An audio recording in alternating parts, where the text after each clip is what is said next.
ചങ്ങനാശ്ശേരി അതിരൂപത എന്നും സഭൈക്യ രംഗത്ത് മുന്നിൽ നിന്ന ഒരു അതിരൂപതയാണ്.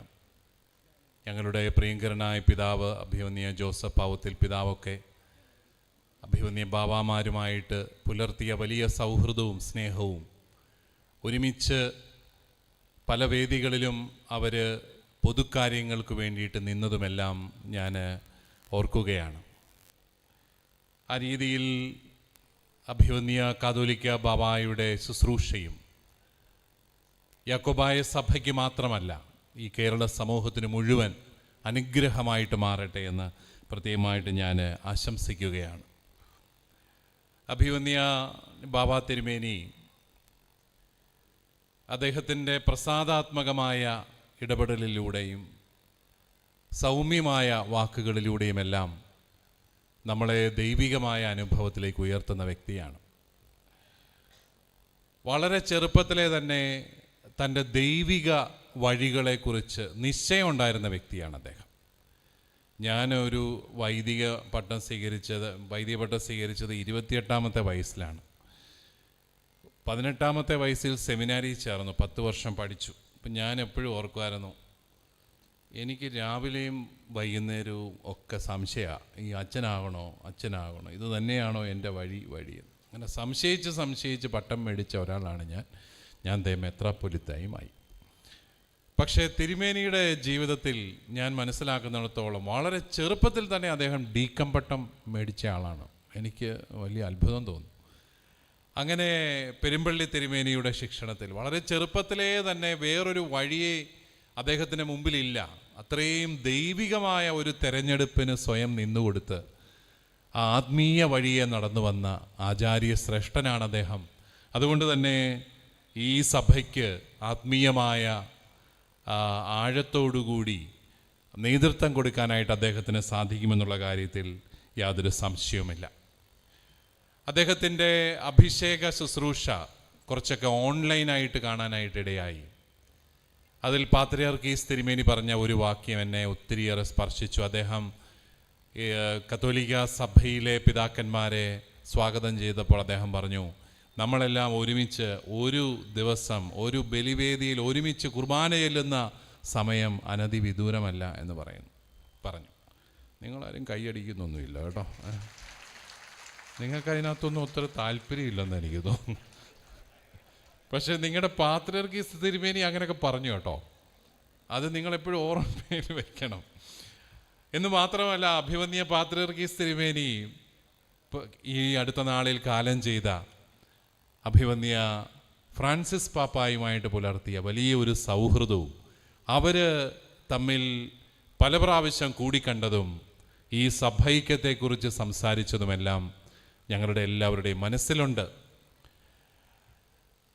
പാത്രിയാർക്കീസ് തിരുമേനി പറഞ്ഞ ഒരു കാര്യം പ്രസക്തമാണെന്ന് ഞാൻ കരുതുന്നു. കാരണം നമ്മൾ ഒരുമിച്ച് പല കാര്യങ്ങളിലും നിൽക്കേണ്ടതായിട്ടുണ്ട്. നമ്മൾ ക്രിസ്ത്യാനികളെക്കുറിച്ച് കേരളത്തിലെ രാഷ്ട്രീയക്കാർക്കെല്ലാം നല്ല മതിപ്പുണ്ട്. എന്താണെന്നറിയാമോ? ഇവരൊരിക്കലും ഒരുമിച്ച് നിൽക്കിയാലും നമ്മളെ എങ്ങനെയും ചൂഷണം ചെയ്യാമെന്നുള്ള കാര്യത്തിൽ അവർക്ക് യാതൊരു സംശയം.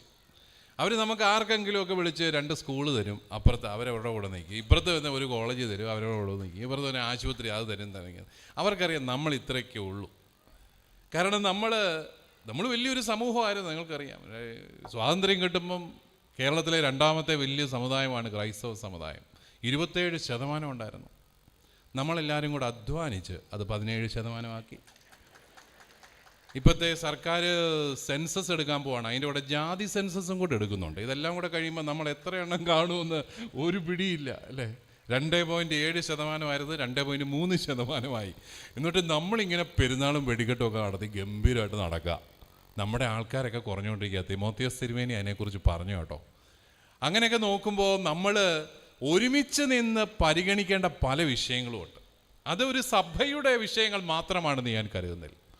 അതുകൊണ്ട് തന്നെ ബാബാ തിരുമേനിയൊക്കെ നേതൃത്വത്തിലേക്ക് വരുമ്പോൾ ഞങ്ങൾക്ക് വലിയ പ്രതീക്ഷയുണ്ട്.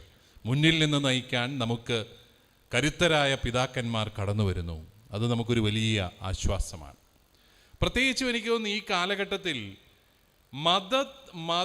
മതവികാരങ്ങളെ ചൂഷണം ചെയ്ത് നമ്മുടെ സമുദായങ്ങളെ തമ്മിൽ ശത്രുപക്ഷത്താക്കി നേട്ടം കൊയ്യാൻ ആഗ്രഹിക്കുന്ന ആൾക്കാരുണ്ട്.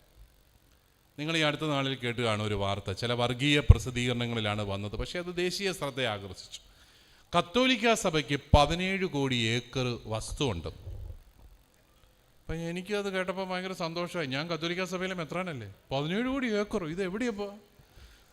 കാരണം ഏക്കർ കത്തോലിക്ക സഭയ്ക്ക് ഏറ്റവും കൂടുതൽ ഉണ്ടാകണമെങ്കിൽ അത് കേരളത്തിലായിരിക്കണമല്ലോ ഉള്ളത്. കേരളത്തിൽ എല്ലാം കൂടി ഒരു കോടി ഏക്കറേ ഉള്ളൂ കേരളത്തിൽ. കേരളം മൊത്തം അളന്നിട്ട് 1 കോടി ഏക്കറേ ഉള്ളൂ. അപ്പോൾ പിന്നെ കത്തോലിക്ക സഭയ്ക്ക് അതിനകത്ത് എന്നാ കാണുമെന്ന് നമുക്കറിയാം. ഞാൻ ഈ നമ്മുടെ ഇൻ്റർനെറ്റിലെല്ലാം തപ്പി ഓരോ സംസ്ഥാനത്തിനും എത്ര ഏക്കറുണ്ടെന്ന് നോക്കി. അപ്പോഴാണ് ഇൻ്റർനെറ്റ് എന്നോട് പറഞ്ഞു, രാജസ്ഥാൻ എന്ന് പറയുന്ന വലിയ സംസ്ഥാനത്ത് 10 കോടി ഏക്കറേ ഉള്ളൂ. ഏറ്റവും വലിയ സംസ്ഥാനം മൊത്തം കൂടെ എടുത്തിട്ട് 10 കോടി ഏക്കറേ. ഉത്തർപ്രദേശിന് ഏതാണ്ട് 7 ആണോ 9 ആണോ എന്ന് എനിക്കറിയത്തില്ല, അത്രയും ഉണ്ട്, അത്രയും. അപ്പോൾ ഈ 2 വലിയ സംസ്ഥാനങ്ങൾ മുഴുവൻ കത്തോലിക്ക സഭയുടെ കയ്യിലാണെന്നാണ് ഇവർ പറയുന്നത്. നമുക്കിങ്ങനെ, പക്ഷേ എൻ്റെ സങ്കടം എന്നാണെന്നറിയാം, കത്തോലിക്കർ പകുതി അത് വിശ്വസിച്ചിരിക്കുക, അതാണ് ഞങ്ങളുടെ സങ്കടം.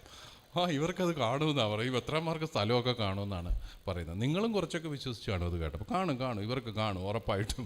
ഇതാണ് ആ പ്രസിദ്ധീകരണങ്ങളുടെയൊക്കെ ഒരു ലക്ഷ്യം. അതായത് ചുമ്മാ ഓരോന്ന് പറയുക, എന്നിട്ട് അതങ്ങ് പിൻവലിക്കും. പക്ഷെ പിൻവലിച്ചാലും പറഞ്ഞ വാക്ക് തിരിച്ചെടുക്കാൻ പറ്റുകയില്ലല്ലോ. മനുഷ്യൻ്റെ മനസ്സിൽ അതെല്ലാം കിടക്കും. ഇതിലൂടെ അവർ ലക്ഷ്യം വയ്ക്കുന്നത് എന്താ? ഈ സമുദായത്തോട് അസൂയ ജനിപ്പിക്കുക, മറ്റുള്ളവർക്ക് അസൂയ ജനിപ്പിക്കുക.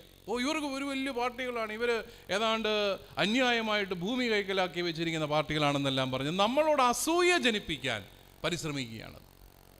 നമ്മളിതിനെയൊന്നും വളരെ ലഘുവായിട്ട് കരുതരുത്. കാരണം ഇതെല്ലാം നമ്മുടെ സമൂഹത്തിൽ നമ്മൾ ഇത്രയും നാൾ നേടിയെടുത്ത വലിയ ഒരു സൗഹൃദത്തിൻ്റെ ആ ചൈതന്യത്തെ നശിപ്പിക്കുന്നതാണ്. അതോടൊപ്പം ഈ അടുത്ത നാളിൽ മലപ്പുറത്ത് വിദ്യാഭ്യാസ ഓഫീസറുടെ ഉത്തരവ് നിങ്ങൾ കണ്ടു കാണും. ക്രിസ്ത്യാനികളായ ക്രിസ്തുമത വിശ്വാസികളായ ആദായ നികുതി അടയ്ക്കാത്ത ജീവനക്കാരുടെ ലിസ്റ്റ് എടുക്കാൻ. ആദായ നികുതിയും ക്രിസ്തുമതവും തമ്മിൽ എന്നാണ് ബന്ധം? എല്ലാവരും ആദായ നികുതി കൊടുക്കേണ്ടതല്ലേ?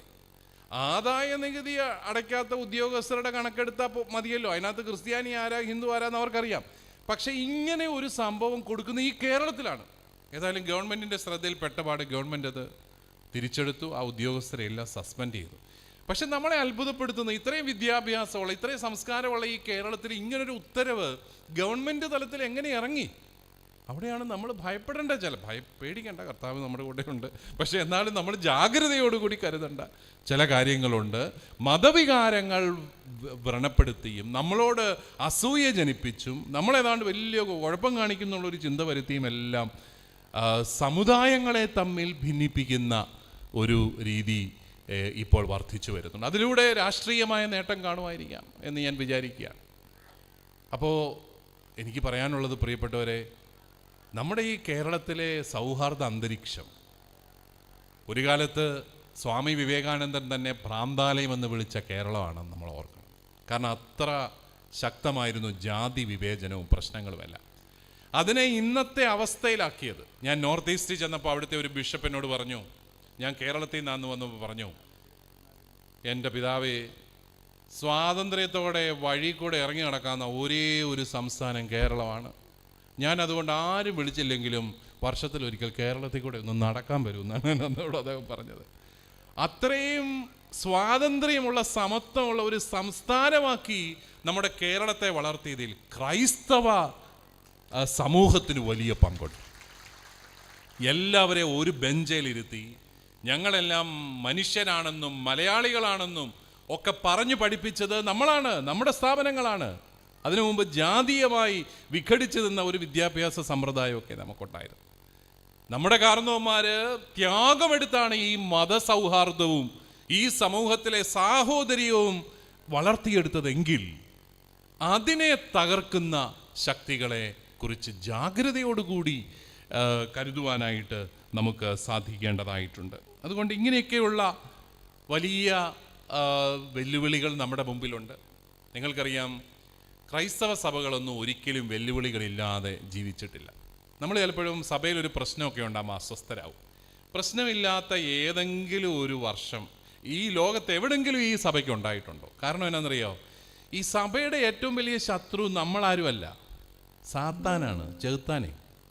നമ്മുടെ ഒരു ചെകുത്താൻ്റെ ഏറ്റവും വലിയ സന്തോഷം ചെകുത്താൻ ഉണ്ടെന്ന് തന്നെ ഇപ്പം നമ്മൾ വിശ്വസിക്കുന്നില്ല എന്നുള്ളതാണ്. ഇപ്പോൾ പുള്ളി വളരെ ഹാപ്പിയാണ്, വളരെ ഫ്രീ ആയിട്ട് ഇടപെടാം കാര്യങ്ങളിലെല്ലാം. അവൻ ഒരിക്കലും നമ്മുടെ സഭ ശക്തിയോടുകൂടി വരുന്നത് ആഗ്രഹിക്കുകയില്ല. അതുകൊണ്ട് ഇങ്ങനെ നിരന്തരമായിട്ട് നമ്മളെ തളർത്തിക്കൊണ്ടിരിക്കും. പക്ഷേ നമ്മുടെ കൂടെ പരിശുദ്ധാത്മാവുണ്ട്, നമ്മുടെ കൂടെ ദൈവിക ശക്തിയുണ്ട്. നമ്മൾ വലിയ ജനക്കൂട്ടം ഉണ്ടായിട്ടൊന്നും രക്ഷപ്പെട്ട ആൾക്കാരല്ല. വെറും 12 ശിഷ്യന്മാരിൽ നിന്നാണ് ഈ 160 കോടിയിലേക്ക് വളർന്നതെങ്കിൽ, കർത്താവ് നമ്മുടെ കൂടെ ഉണ്ടെങ്കിൽ ഒത്തിരി ജനക്കൂട്ടമൊന്നും നമ്മുടെ കൂടെ ഉണ്ടാവേണ്ട കാര്യമില്ല.